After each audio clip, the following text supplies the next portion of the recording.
आरहत वाङ्मय में कहा गया है, जहाँ ये तिन्नि वणिया मूलम घेत्तूण निगया, एगोत्थ लह ई लाहम एगो मूलेण आगओ, एगो मूलम पिहारिता आगओ तत्थ वाणी ओ, बवहारे उपमा ऐसा एवं धम्मे बियान है। आश्रय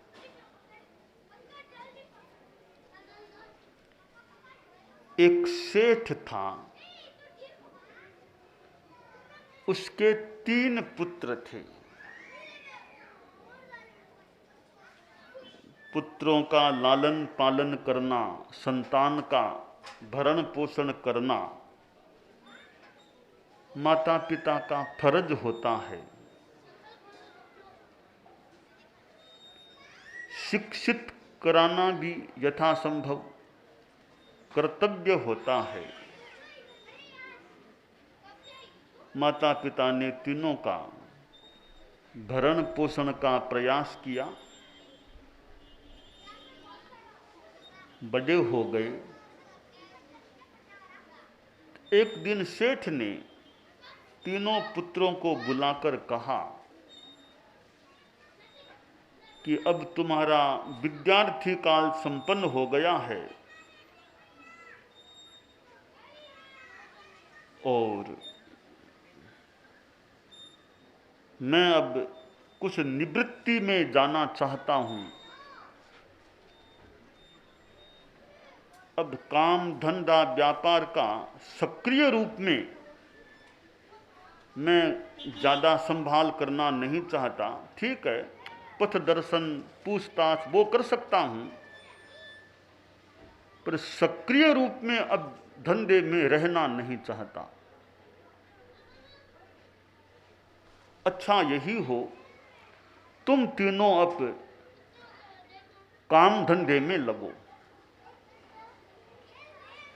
और मैं चाहता हूं तुम यहां नहीं कहीं दूर प्रदेश में जाकर काम धंधा करो, कमाई करो। और काम धंधा शुरू करने के लिए कुछ पूंजी पैसा चाहिए। मैं तुम तीनों को 1,000 रुपये दे देता हूं। इस पूंजी का उपयोग धंधे में करना, थोड़ा उपयोग रास्ते में भले खर्चे में कर लेना, और 12 वर्षों के बाद वापिस यहां आना, अच्छी कमाई करने का प्रयास करना।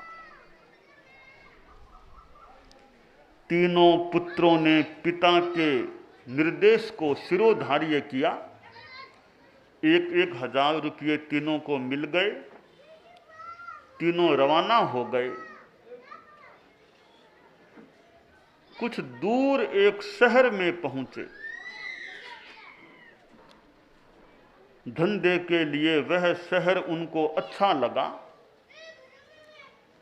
तो तीनों ने चिंतन करके निर्णय किया, हम अलग अलग अपना अपना काम धंधा करें और 12 वर्ष अमुक दिनांक को पूरे होते हैं, उससे पहले अमुक दिनांक में हम तीनों मिल जाएं अमुक जगह पर और हमें अपने गांव के लिए रवाना होना है। अब तीनों बिछुड़ गए कि अलग अपने अपने ढंग से काम करें। सबसे बड़ा भाई था तीनों में, वह किसी मकान में गया, कोई पुराना संपर्क में आदमी था, उसके वहां रह गया। सोचा क्या धंधा करूं, मैं तो पढ़ा लिखा नहीं हूं। संस्कृत में कहा गया है, माता शत्रु पिता वैरी येन बालो न पाठितः। माता शत्रु पिता वैरी येन बालो न साधितः। वह माँ शत्रु है और पिता दुश्मन है जो अपने बच्चे को पढ़ाता नहीं है। वह माता भी शत्रु है और पिता दुश्मन है जो बच्चे को संस्कारित नहीं करता है। बड़े भाई ने सोचा कि पढ़ाई नहीं की मैंने, अनपढ़ रह गया हूं, अब काम धंधे में क्या सफलता मिलेगी, तो क्या करूं। कई बार जब दिनमान खराब आने लगते हैं तो आदमी की बुद्धि मति भी खराब हो जाती है। इसने सोचा रे मैं जुआ खेलना तो जानता हूं, तो जुआ खेलूं, कुछ आना है तो आ जाएगा। जुआ खेलने लग गया। कुछ ही दिनों में 1000 रुपयों की सारी पूंजी समाप्त हो गई। जुआ तो एक व्यसन है, 7 व्यसनों में व्यसन है जुआ। आदमी बर्बाद हो सकता है जुए के कारण। इस व्यसन ने बड़े भाई की संपत्ति को नष्ट कर दिया। बड़ा दुखी हुआ कि कुछ भी नहीं बचा। तो वह फिर लकड़ियां काटने वाला, बेचने वाला लकड़हारा बन गया। कई साथी भी उसके मिल गए ऐसे लकड़ियों को काटने बेचने वाले, उनके साथ हो गया। जंगल जाता, लकड़ियां काट के लाता, उन्हें बेचता, थोड़ा कुछ मिलता, उससे काम चलाता। इस प्रकार वह अपना समय बिताने लगा। दूसरा भाई था, उसके सामने भी वही समस्या थी, पढ़ा लिखा विशेष नहीं था। और चिंतन आया उसके मन में कि क्यों मेहनत करना, क्यों परिश्रम करना, आराम से रहना। बस 1000 रुपये लगभग हैं पास में, बैंक में जमा करा दूं, थोड़ा ब्याज आएगा, उसी से काम चला लूंगा। कमाई धंधे का परिश्रम करना नहीं, आराम से रहना मुझको। तो बैंक में जमा करा दिया पूंजी को, काम धंधा कुछ नहीं करता, अपना आराम करता, थोड़ा ब्याज आता, उससे काम चलाता। यों उसका समय बीतने लगा। तीसरा और सबसे छोटा भाई था, अच्छा पढ़ा लिखा था, साथ में भाग्य भी अच्छा था। हमारे जीवन में भाग्य का भी बड़ा महत्व है। पुण्य और भाग्य अच्छा होता है तो जहां हाथ डालो वहीं कुछ मिल जाता है। पदे पदे निधानानि, पुण्यवान आदमी के पग पग पर निधान होते हैं। कहीं हाथ डालो, कहीं पांव रखो, कुछ मिल जाता है। और भाग्य अनुकूल न हो तो कितनी बार हाथ डाल दो, कुछ नहीं मिलता। मिलता है तो उल्टी चीज कुछ मिल जाती है। तो पदे पदे निधान आने वाली उक्ति छोटे भाई के लिए चरितार्थ हुई। धंधा शुरू किया और पहले कपड़े का किया, फिर जवाहरात का किया, यूं व्यापार बढ़ता गया।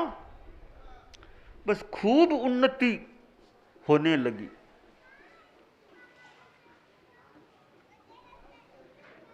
मानो देने वाला छप्पर फाड़कर देने लगा, खूब मिलता गया। यूं करते करते वो जो समय निर्धारित किया था, दिनांक इस दिनांक में मिलना है, वो दिनांक आई। सबसे छोटा और बीच वाला दोनों भाई तो मिल गए, वो बड़ा भाई नहीं मिला। उसको खोजा गया किसी तरीके से, आखिर वह भी लकड़हारों के टोले में मिल गया, उसको भी साथ ले लिया। तीनों भाई अपने गांव के लिए रवाना हुए। कई दिनों के बाद गांव पहुंचे, माता पिता को प्रणाम किया। भोजन आदि सारा काम संपन्न हुआ। शाम को पिता ने तीनों को समय दिया। तीनों पुत्र आए। बड़े बेटे से पूछा पिता ने कि बताओ क्या कमाई की। आंखों में आंसू आ गए। ले पिताजी क्या कमाया? कमाया क्या, मैंने गंवाया है। आपने 1000 रुपये दिए थे, वो पूंजी भी मैंने गंवा दी। मैं तो जुआ में लग गया था, सब कुछ गया। पिता को भी थोड़ा दुख हुआ कि क्यों इसने गलत काम किया। खैर ठीक है, जो हुआ सो हुआ।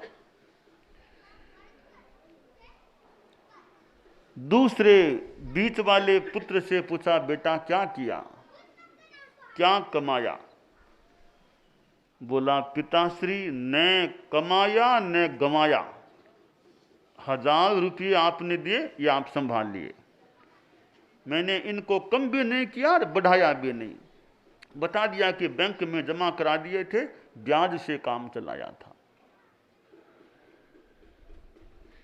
पिता ने कहा रे मैंने तुमको काम चलाने के लिए भेजा था क्या? कुछ करते तो विशेष होता। खैर कोई बात नहीं। सबसे छोटे और तीसरे बेटे से पूछा बताओ क्या किया, क्या कमाया? बोला पिताश्री मैं मुंह से बोलना नहीं चाहता, कहीं खुद की प्रशंसा की बात न हो जाए। मेरी डायरी आप देख लीजिए, सारा हिसाब लिखा हुआ है। आपने 1000 दिए थे, लाखों की संपत्ति आप संभालिए। इतनी कमाई मैंने की है। पिता को बहुत अच्छा लगा कि बहुत योग्य लड़का है और खूब अच्छी कमाई करके आया है।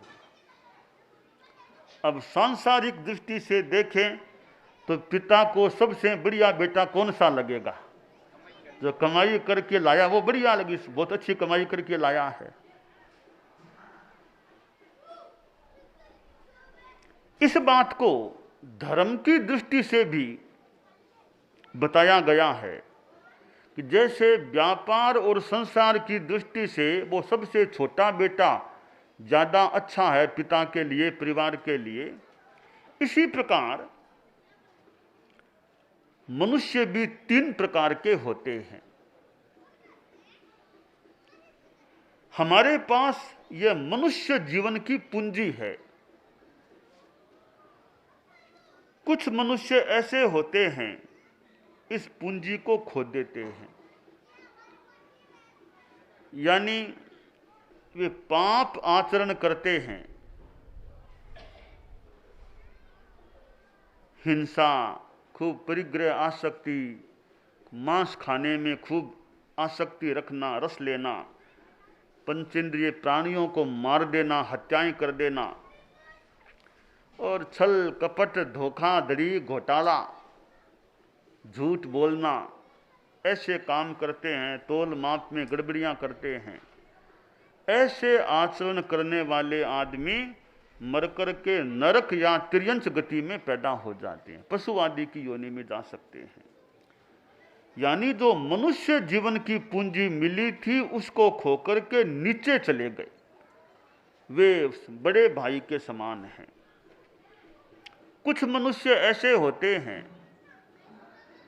तो न तो कोई पाप विशेष करते न धर्म विशेष करते, बस भले हैं, सरल हैं, भद्र हैं, विनीत हैं, दया की भावना है।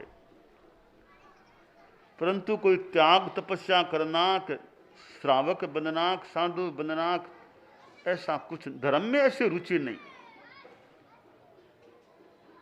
और भले हैं पाप भी, हत्या आदि ऐसे पाप भी नहीं करते हैं, वे मरकर के वापिस मनुष्य के रूप में पैदा हो जाते हैं। यानी मनुष्य थे, मनुष्य ही बन गए। तो मूल पूंजी को रख लिया। जैसे बीच वाले भाई ने मूल पूंजी को सुरक्षित रखा, वैसे वे मनुष्य मूल पूंजी मनुष्य जन्म को बरकरार रख लेते हैं। कुछ मनुष्य ऐसे होते हैं धार्मिक रुचि वाले, कई साधु बन जाते हैं, कई श्रावक जीवन भी अच्छा जीते हैं, तपस्या करते हैं, और ऐसे मनुष्य मरकर के देव गति में पैदा होते हैं, कोई मोक्ष में भी चले जाते हैं। वे सबसे छोटे वाले भाई के समान हैं जिसने मूल पूंजी को कितना बढ़ा दिया था।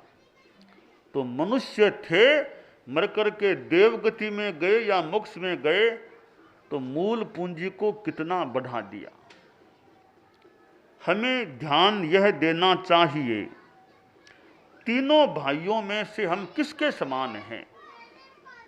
बड़े वाले भाई के समान हैं क्या, जिसने मूल को भी खो दिया, या बीच वाले भाई के समान है जिसने मात्र मूल की रक्षा की, या सबसे छोटे वाले भाई के समान है जिसने मूल को खूब बढ़ा दिया?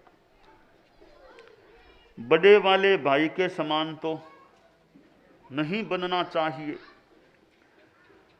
बीच वाले के समान बनना भी ठीक है, सामान्य बात है। छोटे वाले भाई के समान हम रहें, अच्छी साधना करें कि मनुष्य जीवन से खूब आगे बढ़ जाएं, मोक्ष के निकट या मोक्ष को प्राप्त हो जाएं। तो हमें यह आत्म विश्लेषण, आत्मचिंतन करना चाहिए, हम कौन से भाई के समान हैं और कौन से भाई के समान बनने का, रहने का प्रयास करें। आदमी का जीवन आगे बढ़ता है, 20 वर्ष का हुआ, 30 का हुआ, 40 का हुआ, 50 का, 50 के फिर पार की उम्र भी जिनका आयुष्य लंबा है हो जाती है। आयुष्य 50 के पार चली जाती है तो कुछ न्यूनता जीवन में आ सकती है। एक श्लोक कहा गया है, बताया गया है, पूरी बात एकदम अनुकूल कहीं न भी बैठे, फिर भी मूल श्लोक की आत्मा अच्छी है। पंचाशा वो लीणा छठाना नूनम जंति पुरी सस्य रूवाणा व्यवसायो हिरी सत्तो दारया चेव आश्रय। श्लोककार ने कहा है कि जीवन है, 50 के जब पार की उम्र हो जाती है, 50 के पार की, जीवन में कुछ न्यूनताएं आ सकती हैं, आ जाती हैं। जैसे क्या न्यूनता? रूप। जो जो उम्र बढ़ेगी रूप का सौंदर्य फिर कम हो सकता है, कहीं चेहरे में झुर्रियां पड़ जाए, कुछ ऐसा हो जाए। तो जवानी में तो चेहरा सुंदर लगता था, या कैशोर्य में तो चेहरा सुंदर लगता था, 50 के बाद में फिर थोड़ी थोड़ी रूप के सौंदर्य में कमी आने लग सकती है। आप देखिए, जो बचपन में जो रूप होता है कईयों का, जवानी में 80 आ गए, 70 बाद में उतना रूप बढ़िया नहीं भी रहे। तो 85 के बाद, 50 के बाद आदमी के रूप के सौंदर्य में फिर धीरे धीरे कमी आ सकती है। दूसरी कमी बताई आना कि आज्ञा देने की क्षमता, आज्ञा मनवाने की क्षमता, अनुशासन करने की क्षमता 50 के बाद धीरे धीरे वो कुछ ढलान में आने से वो इतना कड़क कम हो सकती है। फिर वो अनुशासन करना, मनाना, आज्ञा देना, आज्ञा मनवाना, वो शक्ति भी कम हो सकती है। जवानी में जो एक अनुशासन का रूप है, वृद्धावस्था में फिर वो कुछ ढीला पड़ सकता है। तीसरी बात बताई कि व्यवसाय, व्यापार धंधा है, वो पहले आदमी जितना बढ़िया कर सकता है, 50 आने के बाद में धीरे धीरे व्यवसाय की जो निपुणता, दक्षता है, उसमें फिर कुछ कमी आ सकती है। चौथी बात बताई है हिरी, जो लज्जा, जो एक संकोच होता है, वृद्धावस्था में फिर वह थोड़ा कम हो सकता है। और सत्व शक्ति है, शरीर की शक्ति, मनोबल, वो भी बाद में कुछ कम हो सकता है। और उदारता, उदारता जवानी में जो होती है, वृद्धावस्था में उदारता भी फिर कुछ कम हो सकती है। तो आदमी यह सोचे कि अवस्था आने के बाद जितना धार्मिकता में समय बिताए, अगली गति का विशेष ध्यान दे, तो कल्याणकारी बात हो सकती है।